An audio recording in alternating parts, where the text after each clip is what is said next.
고대 세계에서는, 즉 전자매체나 인쇄매체가 없었을 세상에서는 전쟁에서 승리한 군대와 장군들은 전리품을 가지고 돌아오며 자신들이 얼마나 멋진 승리를 거두었는지 사람들에게 보여주었다고 합니다.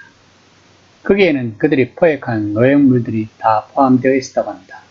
길고 꾀때기한 포로들 행렬, 그 줄의 맨 끝에는 그들이 막 패배시킨 나라의 왕이 있었다고 합니다. 축하의 절정으로 예식 절차에 따라 그 왕을 처형했다고 합니다. 로마인들이 유대인의 왕이라고 쓴 편말을 붙여 나사렛 예수를 십자가에 처형했을 때 그들은 앞서 언급한 개선 행진 행사를 하고 있다고 생각했을 것입니다. 그들은 예수를 로마로 돌려보낼 만하다고 생각하지 않았을 것입니다. 어쨌든 그는 군대를 이끌지도 않았고 강력한 군사혁명을 주도하지도 않았던 것입니다. 하지만 예수님처럼 이상한 사람까지 포함해서 반역자 왕의 십자가형은 로마에게는 또 다른 상징적 승리였을 것입니다. 따라서 유대인들이 보기에도 그것은 이교도 군력 전체의 상징적 승리였을 것입니다. 1세기 세상의 일반적 시각으로 예수님의 십자가를 바라본 사람들은 통치자들과 권세자들이 그를 발가벗겨 그에 대한 승리를 공개적으로 축하하고 있구나 하고 생각했을 것입니다. 이런 시대적 문화적 배경을 이해하고 오늘 본문을 해석하면 좋을 것입니다. 2장 13에서 14절입니다. 또 범죄와 육체의 무할례로 죽었던 너희를 위하여 하나님이 그와 함께 살리시고 우리의 모든 죄를 사하시고 우리를 거스르고 불리하게 하는 법조문으로 쓴 정서를 치우시고 제하여 버리사 십자가에 못 박으시고, 바울이 본문에서 말하고 있는 우리를 거스르고 불리하게 하는 법조문은 이방인들은 하나님의 백성 속에 속하지 못하도록 막고 유대인들은 그 규율을 어긴 것에 대해 책망하는 율법, 즉 모세의 율법을 가리킵니다.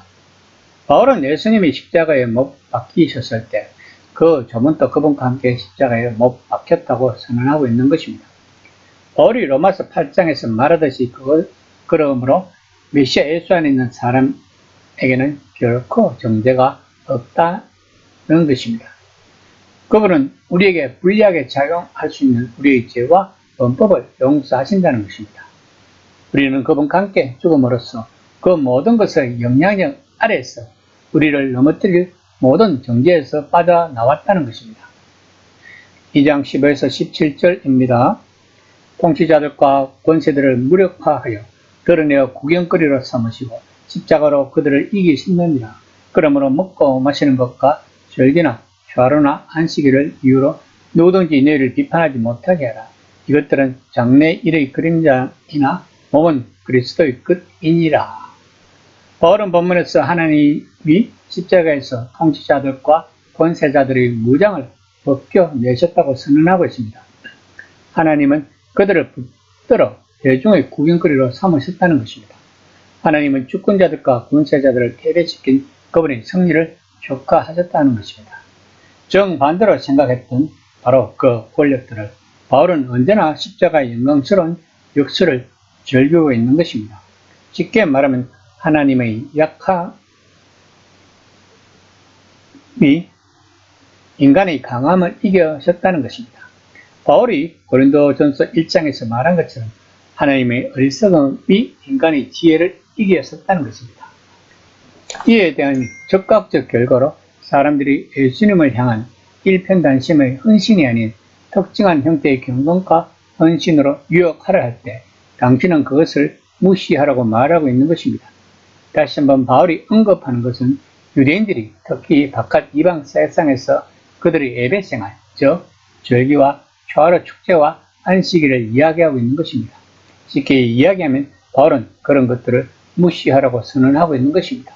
그런 것들은 확실한 물체에서 들여온 그림자 같은 것입니다. 중요한 것은 그림자가 아니라 확실한 물체란 것입니다.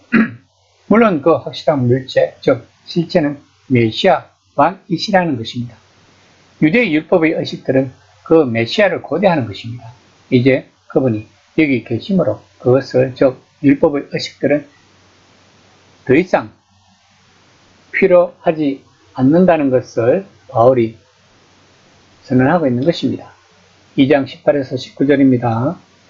아무도 꿈에는 겸손과 천사 숭배를 이유로 너희를 정죄하지 못하게 하라. 그가 본 것에 의지하여 그 육신의 생각을 따라 그때의 가정하고 머리를 붙들지 아니하는지라. 온몸이 머리로 말미암아 마디와 힘줄로 공급함을 받고 연합하여 하나님이 자라게 하심으로 자라느니라. 우리들에게는 하나님께 집중하고 순종하도록 도와주시는 기술들, 즉 기도와 묵상, 그리고 성경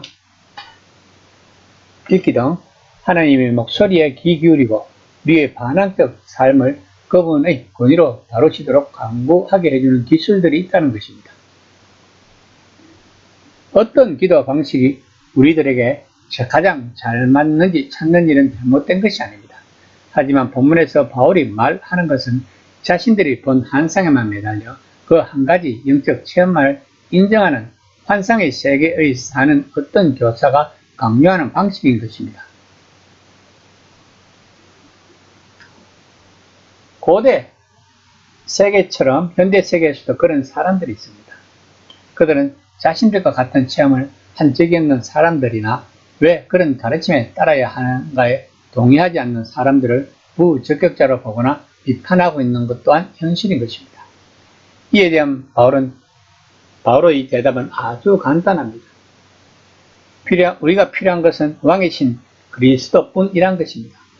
그분을 꽉 붙잡으면 된다는 것입니다. 그러면 당신에게 필요한 것을 모두 얻을 것이라고 말하고 있는 것입니다.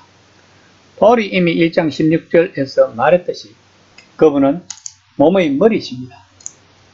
몸은 머리가 생각하고 보고 냄새 맡고 듣고 먹고 마시는 것을 통해 머리로부터 생명을 얻는다는 것입니다.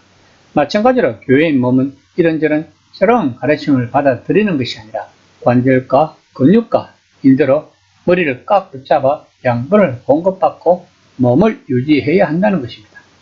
이것만 명심하고 실천하면 오늘날 교회가 세상의 걱정거리가 되지 않을 것입니다.